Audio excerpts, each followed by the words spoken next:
Tetsuya's assassination is a shock. While Japan is no stranger to political assassinations, it's still one of the safest countries in the world. So what did Shinzo Abe do to attract Tetsuya Yamagami's rage? How did Yamagami make a gun?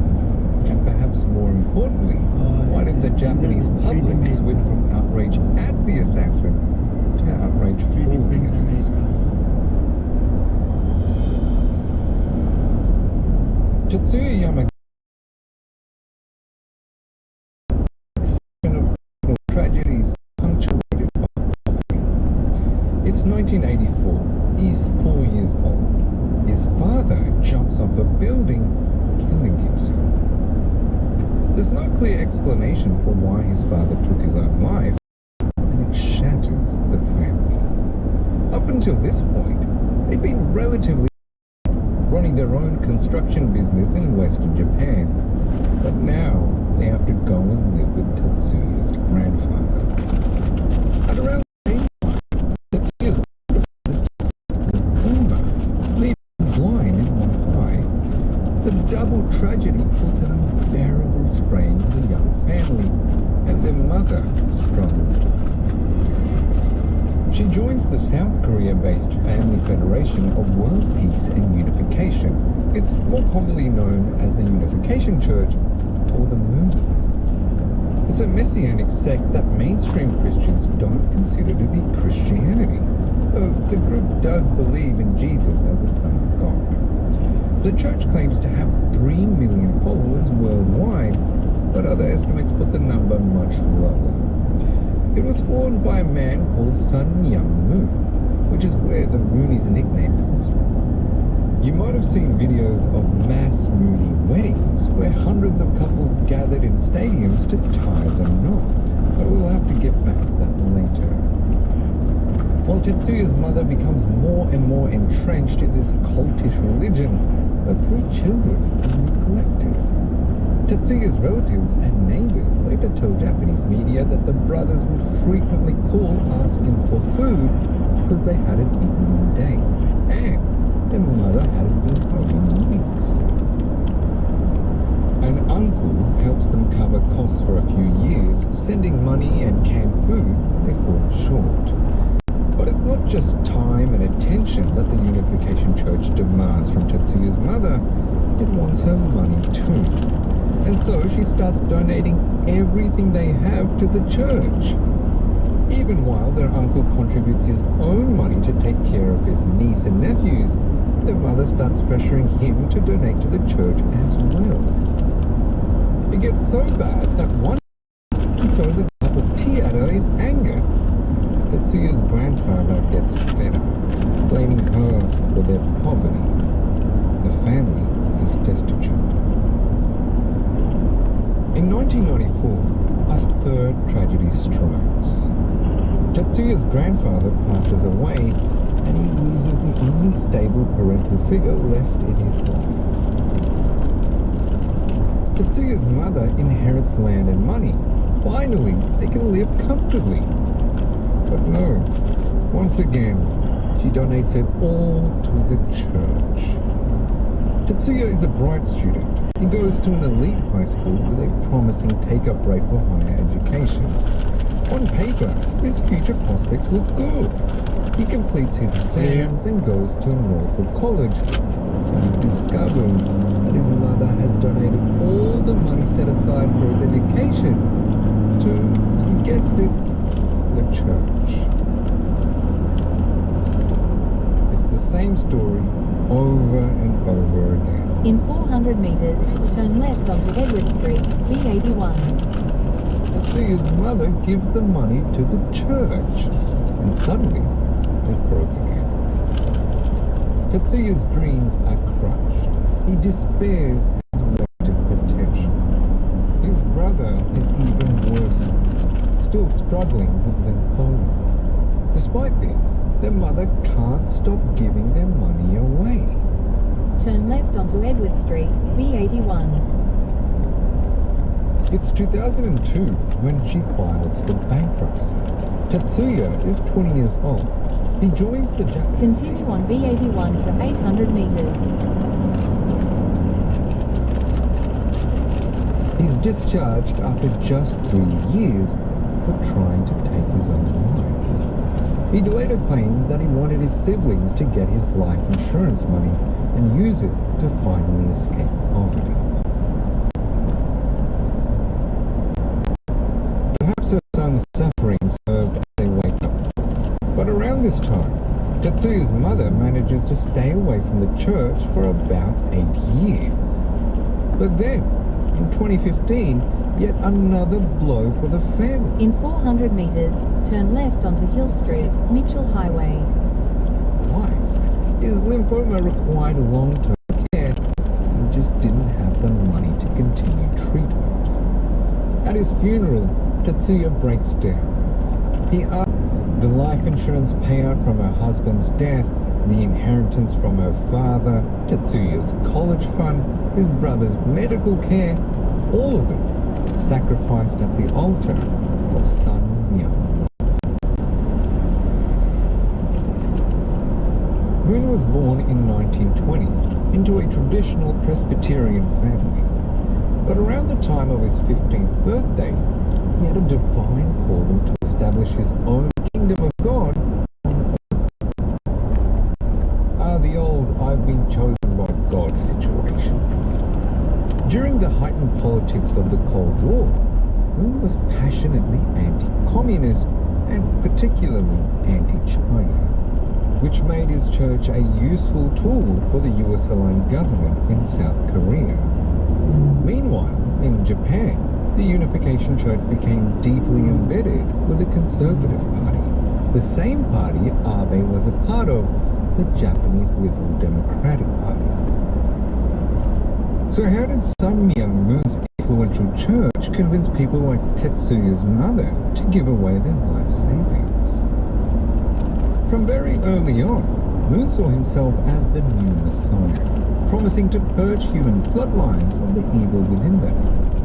Moon believed that Jesus was crucified before he was able to fulfill his mission on earth, and that Moon himself had been called upon to finish the task. It sounds dramatic, and it is. Moon's heresy saw him excommunicated by the Presbyterians. There are other things that make them stand out from mainstream Christianity. The Unification Church emphasizes duality and binaries like good and evil, masculine and feminine. They claim the biblical fall of man occurred when Eve was seduced by the devil, procreating with him and embedding evil in the human brotherhood. A major theme of the church is that human history is coming to its conclusion, that God had sent the Messiah in the form of the friend Moon, that a war to end all wars would come soon. But to be fair, everyone's kind of saying these days.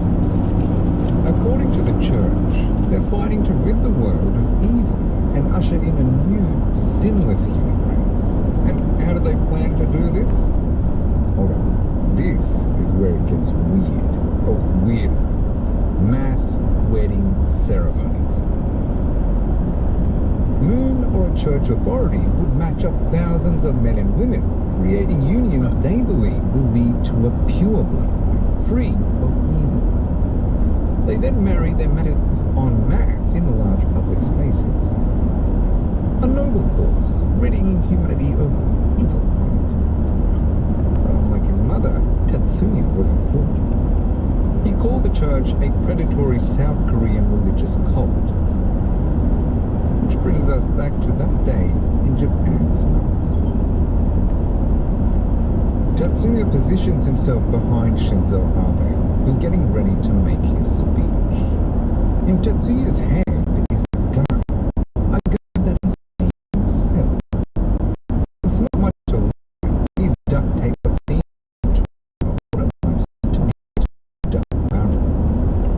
The pipes are taped to a wooden board above a hand grill. There's a small battery under the contraption to set off the gunpowder in the bullets. The weapon is the very definition of defining. Tetsuya moves to within 10 meters of Abe, more than close enough. With everyone's eyes trained on the speaker, Tetsuya takes aim. A shot rings out. An unusually large puff of white smoke hangs in the air between the assassin and his target. Abe pauses his speech for a second and looks over his shoulder towards the noise. It sounded like a car backfiring, or a firework maybe. It's too loud to be a gun. Abe's security team don't seem panicked. A second passes. Tetsuya takes a step forward, more careful with his aim this time. Another shot cracks the air. Abe's collar is shredded. Red splatters appear on his white shirt. He collapses to his hands and knees, clutching his neck.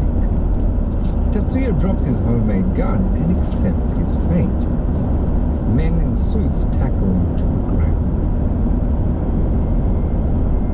Weirdly, Shinzo Abe wasn't even at the top of Tetsuya Yamagami's hit list. And why would he be? His connection to the church isn't immediately obvious. Tetsuya had wanted to take out the head of the Unification Church, Moon's wife, a prominent and reclusive woman, Dr. Hanep Moon. But she's too well protected, her whereabouts too difficult to track. How is it easier to take out a former Prime Minister of Japan than the head of the Moonies? Anyway, Shinzo Abe wasn't a member of the church, but his grandfather, also a former Prime Minister, was crucial in helping establish the Unification Church in Japan. And Tetsuya had seen a congratulatory video message Abe had sent the church. And this wasn't the first time he'd appeared in church publicity. So yes, Abe did have some loose connection to the Moonies, but what happens after he dies is completely unexpected. In fact, if you judge the success of an assassination by its impact, Tetsuya Yamagami is probably one of the most successful assassins in history. Instead of baying for the assassin's blood or agitating for the severest of punishments, the Japanese public seemed to concede that Tetsuya has a point. Investigations into the murder soon opened the door to scrutiny of the Unification Church. Practices that have long been protested by its victims, but hushed up by hesitant media and self-serving politicians. And before long, all the church's dirty laundry starts coming out. The church's dubious links with Liberal Democratic Party members becomes public. A party survey found half of its members have ties to the Unification. Its links with South Korea's Central Intelligence Agency as an anti-communist, anti-Chinese front become a talking point. And public anger was so intense that there were even protests against plans to give a state funeral. One man actually set himself on fire outside Japanese parliament to stop it. The church is forced to acknowledge it had accepted, quote, excessive donations from Tetsuya's mother, although it argued that it gave back half the money after the uncle asked for its return. It was all too little, too late. In March 2025, a Tokyo court heard that the church, quote, sowed fear amongst followers and harmed their families, and it agreed to banish them from Japan. Back in the church's Korean HQ, the ripples of Tetsuya's actions make waves. Dr. Hanep Ja, who you'll remember is Moon's wife and also the head of the Unification Church, has been indicted over allegations of bribing South Korea's First Lady.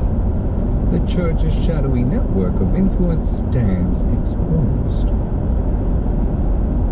Today, Tetsuya Yamagami is alone again, languishing in prison. His mother writes and visits his detention center often, asking to see him, but he refuses her. To this day, she remains a member of the Unification Church.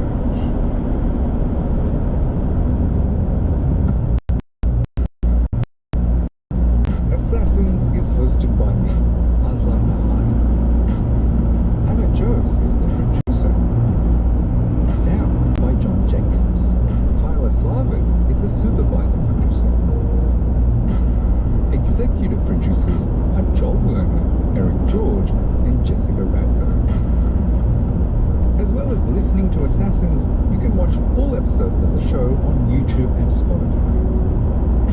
Those videos are shot and edited by Tejas Bhatt. If there's an assassination you think we should cover on the show, please email us. assassins@abc.net.au. I hope to hear from you soon, my friend.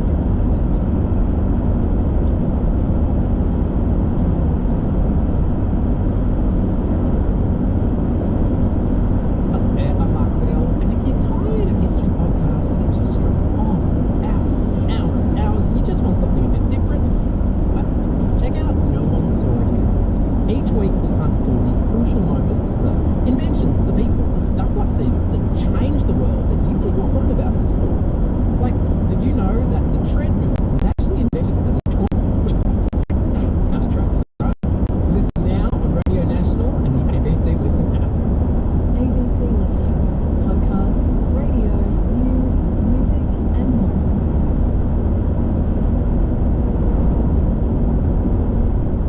When someone dies and their body is cremated, there are a number of ways that their loved ones might choose to remember that person and celebrate their life. Some might scatter the ashes at a special location, a favorite park or the ocean. Others might prefer to keep them in a beautiful urn, maybe even leave it on display somewhere in their home. But one of the more unusual ways to commemorate the dead is to roll the ashes up into a blunt and get high while smoking their friends' remains. Rumor has it that's exactly what happened to the victim of today's assassination. It's September 1996, a Saturday night in Las Vegas. The Strip is packed, lights flashing, horns blaring. Every corner is humming with glitz and hustle. Inside the MGM Grand, a sold-out crowd watches Mike Tyson step into the ring.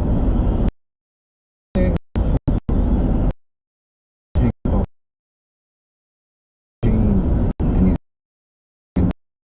the front is Tupac Shakur, rapper, actor, and activist. Sitting next to him is Suge Knight, the head of Death Row Records. They're not just label mates, their relationship goes way beyond business. The East Coast versus West Coast hip-hop rivalry has grown beyond lyrics. It's now bullets, guns, and these two are soldiers fighting for the same side.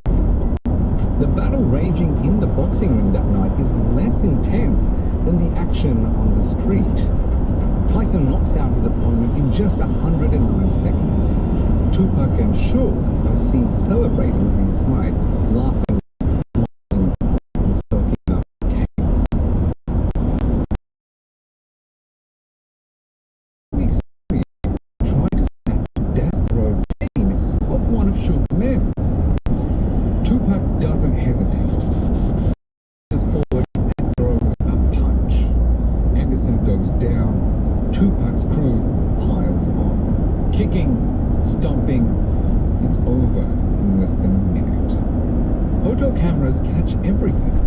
Anderson gets up and walks away, bruised, angry, and embarrassed. Tupac returns to his suite at the Luxor and tells his girlfriend, Kidada Jones, what just went down. He changes into fresh clothes and heads to the after party at Club 662. It's around 11 p.m. when he and Suge climb into a black BMW. As Suge is driving, Tupac rides up front. Their bodyguards are following in separate cars. They drive through the Vegas night, music up, windows down. At one point, they get pulled over by police with the loud music and some missing plates. The stop is short. They're let go. A few minutes later, they pull up at a red light alongside a car full of women who recognize Tupac and start yelling his name. He leans out the window, smiling and joking.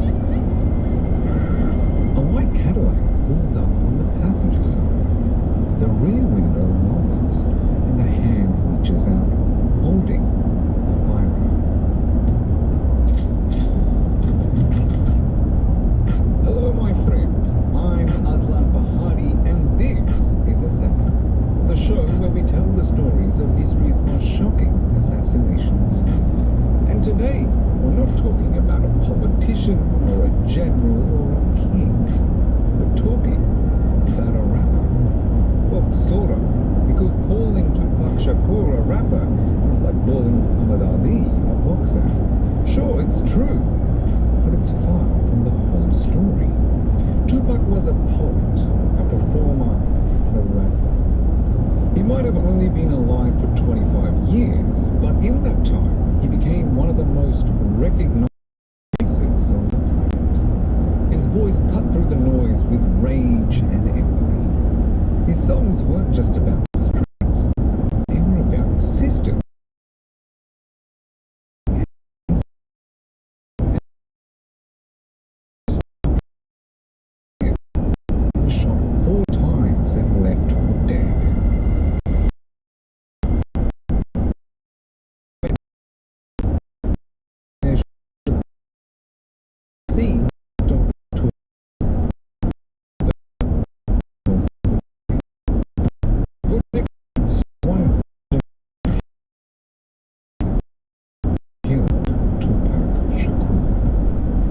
This is his story, how he lived, how he fought, and how, nearly 3 decades later, his murder is still being untangled and interrogated.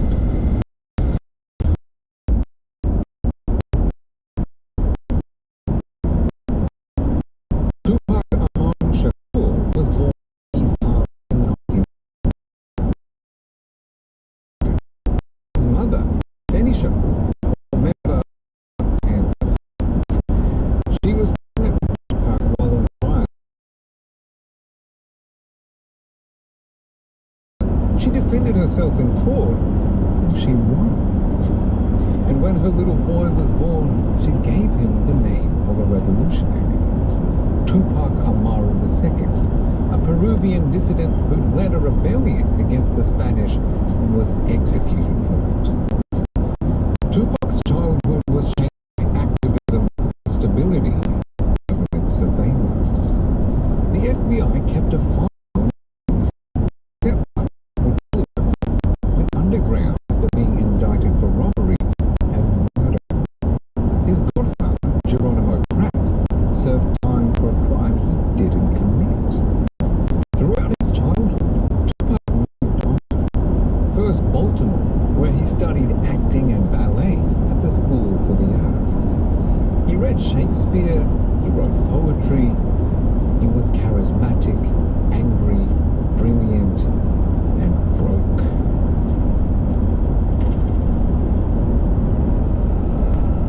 When he was 17, he moved to California and joined the hip-hop group Digital Underground. His first appearance was as a backup dancer, but he wouldn't stay in the background for long. By 1991, he was out the front, a solo artist in his own right. Now, just a quick note. The ABC can't afford to license Tupac's actual music for the episode, so until we can get some of those bluey dollar bucks, we'll be hearing the best proclamation our production music library has for the sound and spirit of Tupac behind the beats. His debut album, Apocalypse Now, was political.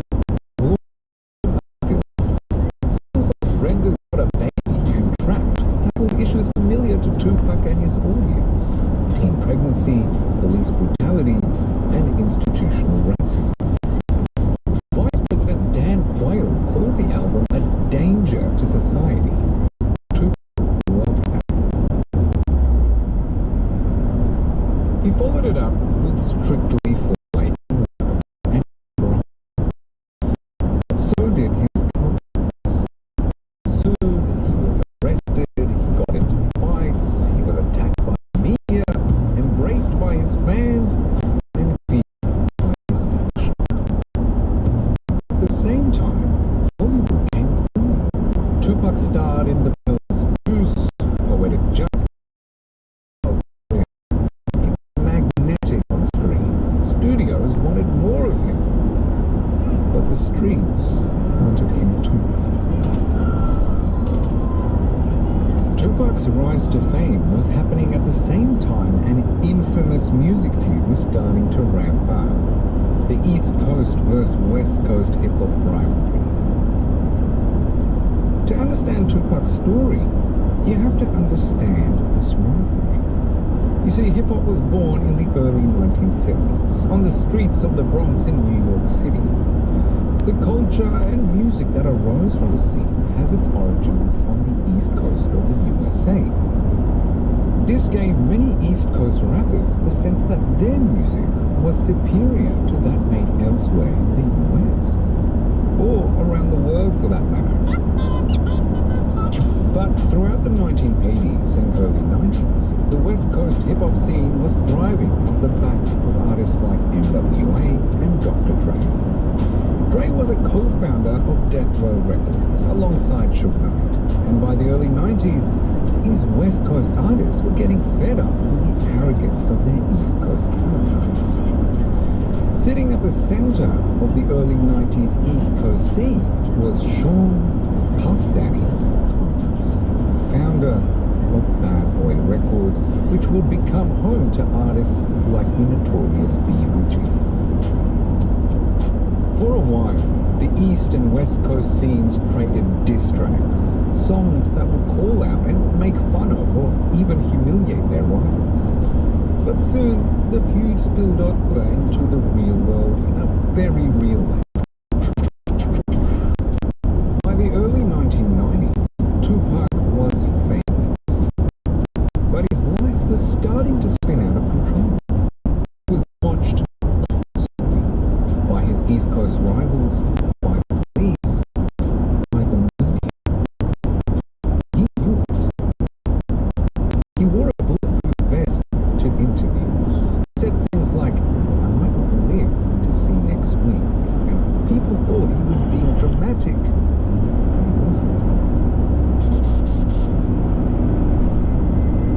In 1993, while filming Above the Rim, Tupac was accused of sexually assaulting a 19-year-old woman in a hotel room. 3 other men were allegedly involved.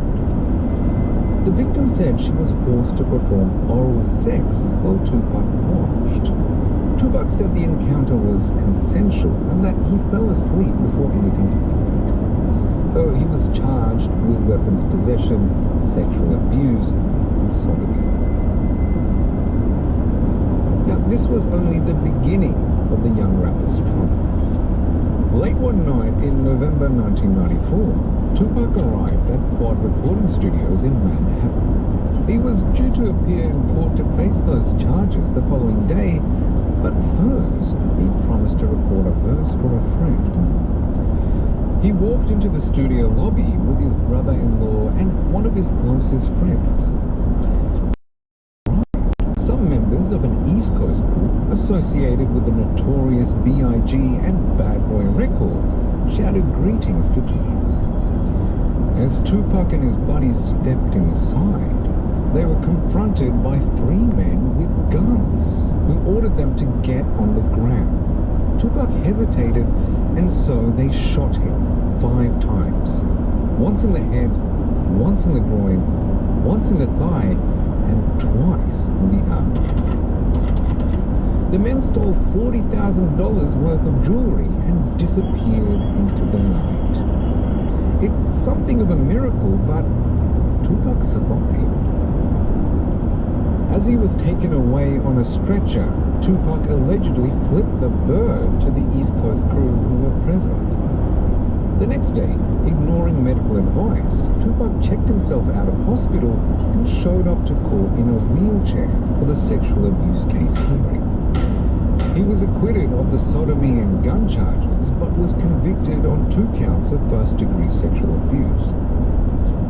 If he wanted to stay out of jail till sentencing, Tupac would have to pay bail, set at a whopping $3 million. He couldn't post that amount and surrendered himself to authorities. From behind bars, Tupac gave interviews. He claimed that the Quad Studio shooting was a betrayal and that Puffy and the notorious B.I.G. had been involved. It sounded crazy. Biggie and Tupac were friends. They performed together. Biggie had even hung out at Tupac's house. But according to Tupac, too many things didn't